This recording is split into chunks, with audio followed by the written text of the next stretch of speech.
Hey, good morning, virtual classroom. We are working on page 60 today. Page 60 is introducing the D7 chord for the right hand. Last week, you guys learned the D7 chord for the left hand, and let's just review that a little bit. In G position, right? Usually it's 1, 3, and 5. For the D7 chord, you slide your pinky down to that F sharp, right? And then your pointer and thumb in regular pentascale position. Okay, so that's the chord progression between those two. Right now, for the right hand's going to feel a little bit different. Let's look along and see what's on page 60. First thing is, at the top, it's showing you the G major chord. Let's all play that G major chord. Here we go. All right, that's G, B, and D, 1, 3, and 5. Good. Now a D7 chord, move that thumb down to F sharp. Okay, so that's a black key. The lowest of the 3 black keys, that's F sharp. Okay? And then back and forth between those two. So G, D7, G. All right. Now, there is a line at the bottom, I guess this is like the middle, where it says play several times. Let's play that several times. Here we go. We're actually going to go through it 2 times.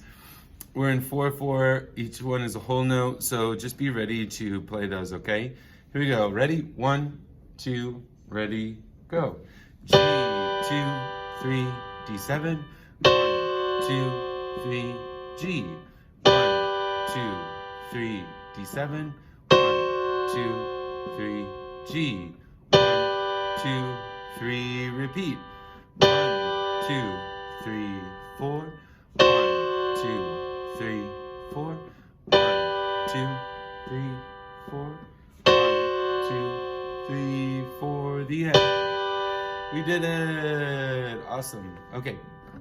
Now, the next thing down says block chords and broken chords. This is not something we've done a lot of discussion about in live classroom or virtual classroom. But a block chord is a chord that's played all together. You can see that there is examples of G as a block chord and then G as a broken chord. The difference really is if it's played together or played separate. So that's a broken chord, right? Where you're just breaking the notes up into their own individual pitch, right? You can almost think about it as like harmonic intervals versus melodic intervals. Kind of the same principle. Okay, so there is a musical example now, one with right hand and one with the left hand. Let's play the right hand one first. This is the second to bottom line. Okay, so we're alternating between block chords and broken chords. Here we go. Everybody in hand position, just with right hand only, okay? 1, 2, 3, 1, ready, go. G, 2, break it. 1, 2, 3, D7. 2, 3, break it up. Repeat. 1, 2, 3, break it up. 1, 2, 3, 1, 2, 3. Now, if that wasn't like super easy for you, pause the video, rewind, like look at it again and practice and practice and practice it. Let's do it with left hand now. Okay, we're still in G position. The only difference is instead of our thumb going down to F sharp, it's going to be our pinky going down to F sharp. Okay, let's give it a try. Here we go, class. 1, 2, go.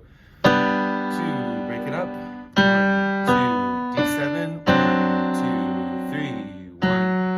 Repeat. 1, 2, 3, 1, 2, 3. 1, 2, 3, 1, 2, 3. Good. Now, your assignment for this week is to have Harp Song recorded and submitted by Sunday. And this is for virtual students. This is for live students, in-person students too. There's some things that we need to talk about before, some things that you might have, some things that you might not have. In our class, we have this thing called the damper pedal, and both of these images are linked at the bottom of the page. If you've been confused, sorry about that. I probably should have mentioned that earlier. But we're on the one that says page 61. It has Harp Song on it, okay? And that music looks like this. Okay, that's the page we're on, harp song. Okay.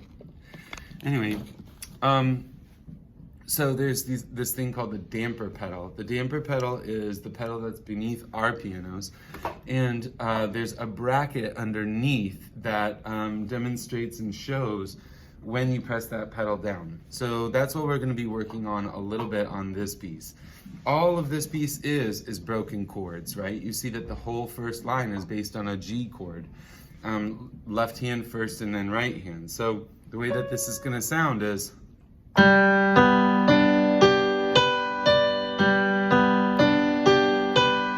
it's just a G broken chord. Now, why did my piano ring out like that? It's because I was using the pedal. If you don't have a pedal at home, that's totally fine. You don't need to go out and buy a pedal. Unless like you're really obsessed with the way that sounds, that's totally cool. But we just keep that pressed for the entire 4 measures, okay? So let's try that first line again. You ready, class? Here we go. 1, 2, play.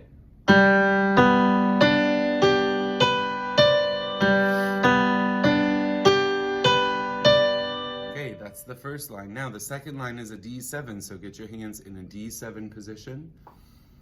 Press that pedal down if you've got one. 1, 2, go.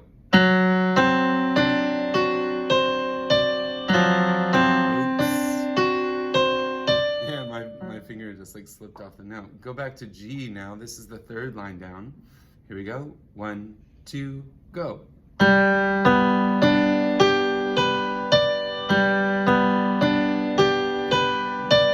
Now, the next line is a little bit tricky because half of it is D7 and then it switches back to G. So here we go. D7 and back to G. That one note for 3 beats, and that's the whole piece. Let's try the whole piece again, class, and if you guys want to get your hands in the right position, get ready to try this. This is going to be your assignment for the week as well. Here we go. Ready? 1, 2, 3, 1, ready, go.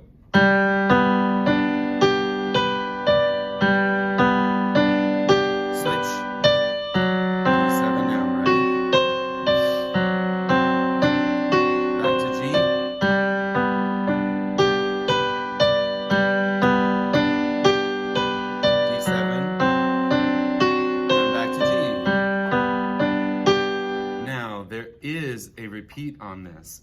Watch what we're going to be doing on the repeat.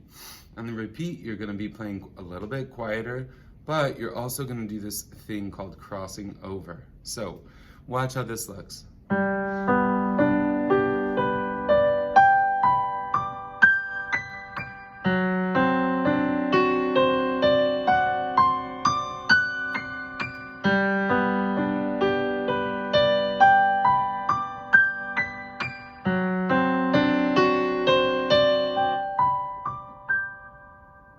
And that's the end of the piece, okay?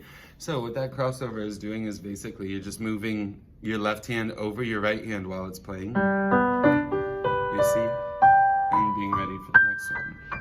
Practice that for a little while. That'll be extra credit if you can do it, but I want to see if you can. If that's not working for you, just play the regular piece twice through, and you'll be good. Notice that the first time that you play mezzo forte, medium loud, piano, very quiet.